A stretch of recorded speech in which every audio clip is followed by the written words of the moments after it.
Ng'ennaku z'omwezi 2 omwezi ogwa Desemba omwaka oguwedde, Mmeeya wa Lubaga Zaake Mawula Mbeeraze yagoba omumyuka we Hajjat Rehema Fugge nga talina nsonga ya ssimba. Ofiisi baagimenya ng'ennaku z'omwezi 2 Desemba nenzira ewange n'entuula n'engoberera amateeka nga bwe galina okutambula. Ekifo ekyo yakironderamu Fatuma Nasubuga Muguluma, naye KCCA yagaana okumukakasa olw'ebbaluwa gye yawandiika ng'agisaba basazeemu omusaala gwa Fugge guweebwe Muguluma. Akulira KCCA Dorothy Kisaka yamuwandiikira nti yamenya amateeka okugoba Fugge mu ofiisi. Bwe twamala okuva ewakizo Executive Director nga amaze okola guidance, nalowooza nti mukama wange anakkiriza tuddemu tutambuze emirimu, naye era yagaana n'asigala ng'era ofiisi agitaddemu omuntu omulala. Olw'embeera okukaawa, olukiiko lwa Lubaga lwawandiikira Ssaabawolereza wa gavumenti ebbaluwa nga bamusaba ayingire mu nsonga zino. Mu ekyo Ssaabawolereza wa gavumenti yayanukudde ebbaluwa eno n'ategeeza nti Mmeeya Mbeeraze yagoba omumyuka we Fugge mu bukyamu. Mu bbaluwa eno era Ssaabawolereza ategeeza nti embeera z'akawayiro ke yeesigamako okugoba Fugge tekakola mu tteeka erifuga KCCA wabula nga lya gavumenti z'ebitundu. Tteeka kuweesiba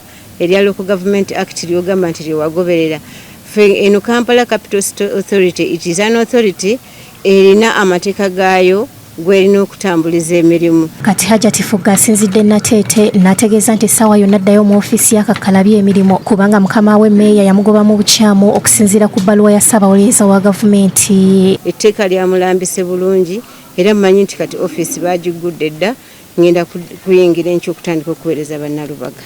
Fugge akulukusizza amaziga bw'ajjukidde engeri Mmeeya gye yamukasukiramu ebintu byakozesa mu ofiisi y'eweero nga n'ebimu yabimuweereza ku booda. Bakwatamu ensonga.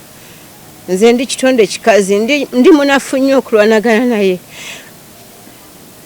Manyi nti bannalubaga baagala baweereza era tujja baweereza. Abantu bagamba nti Mmeeya yawulira enswala n'obujja ng'omumyuka walina obuganzi mu bannalubaga okusinga ye, n'alowooza nti ajja mutwalako ekifo ky'obwa Mmeeya. Abaana batubanjeyo ku mukyalo emirimu n'ogamba tugende wa Deputy Mayor.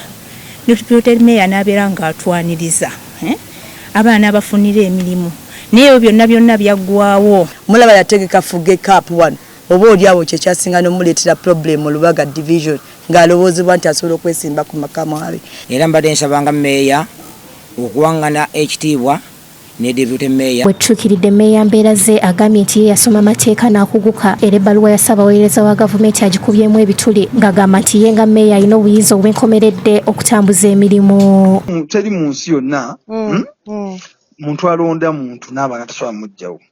Ekiwandiiko ekyo kiba nga kyavudde nkiwa ekitiibwa naye nga si kituufu. Brenda Namale yakusakidde eggwire lino, Club KD TV.